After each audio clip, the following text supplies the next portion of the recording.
All right, I've got a question for you. Is Jira making you more agile or less agile? Controversial, I know, but I have seen a lot of teams where they're using Jira, but they're not agile at all. And in fact, I think Jira is getting in the way of them being more agile.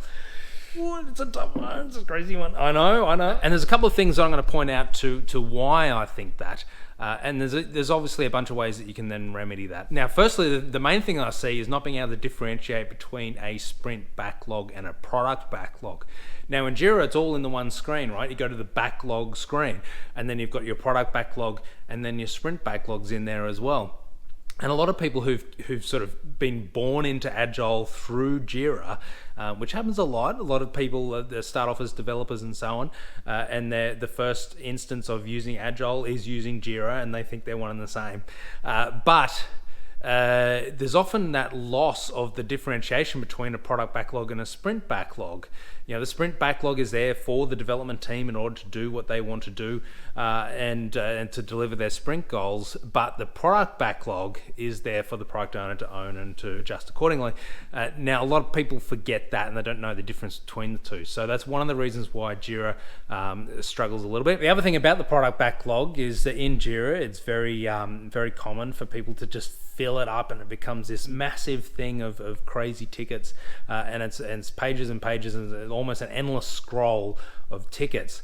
Now that's unmanageable, right? You've developed a product backlog that you can't keep on top of, right? And you've got no visibility of what your roadmap looks like, right? You don't know what's in there and so on. So a quick way to fix that is that you make sure that you don't break down your stories too early.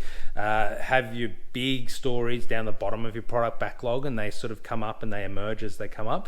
And you break them down as they get near the top. Don't break them down into small details right down the bottom. Otherwise it becomes difficult to understand where's what. But then again, a talented product owner will take control of that and their Jira backlog can be very, very manageable. But I still think it's far easier to have that on a physical board, on a visual management board. I think that's far easier to manage than Jira. Now, one of the other things I've seen people do is Jira allows you to write as much as you want in that details page. You could write an entire novel if you wanted to, but is that a good thing?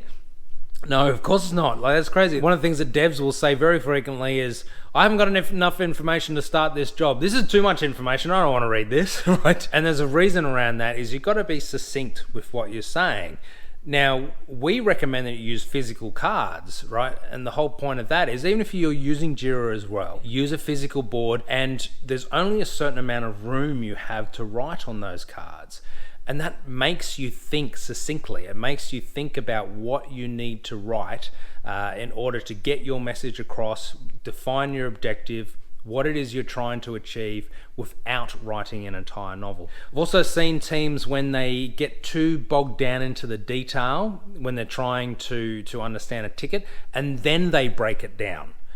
It should be the other way around. You should be looking at what is your objective, what is the epic that you're trying to achieve, understand that, break that down into stories, break that down even more, then you start talking detail, not the other way around. Now, the thing about Jira is you're just constantly refining the tickets as they come up through the backlog. And the problem is they haven't been broken down prior to refining them. Part of that refinement should be the breakdown. That should happen first. Then you start talking about the detail. That also then takes it onto the roadmap itself. So it's very difficult to roadmap in Jira when all your tickets are defined, a too detailed level, and they're all sitting in the backlog. You can't see it, right?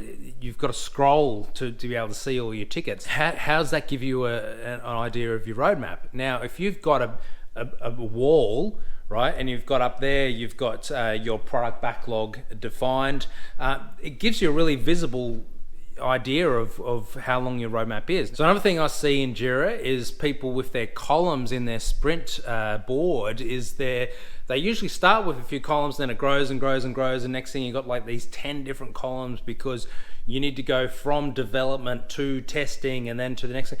But what that's doing is it's telling you to throw it over the fence. From the developers finish their bit of work, now I'm going to throw it over the fence to the tester, right? And that's not how you should be thinking. You should be thinking of, we're working as a cross-functional team together to achieve this particular card, this particular story. Now, the other part of that is you end up defining all these really elaborate and complex workflows to make sure, did everyone do their bit and did they do it correctly? Again, this really reinforces that thing of throwing it over the fence from one person to the next. It shouldn't happen that way. You should all be working together on that one story, right? When it goes from to do, from your sprint backlog to in progress, right? That's everyone working together. That's not going from one person to the next. Now, of course, you can use Jira in a simplistic way and kind of just define those 3 columns, right? To do, in progress, and done. That's it. The problem is that it is too easy in Jira to make it more complex. And so people tend to go down that path. Now, I'm not saying don't use Jira. I'm not saying Jira is the bad guy and you shouldn't use it. Jira is great, right? It's a great tool. At the end of the day, it is a tool, though, to help you do your job. You've always got to ask yourself that question of, am I being a slave to Jira? Is Jira dictating the way we work as a team? Or am I making Jira work for me?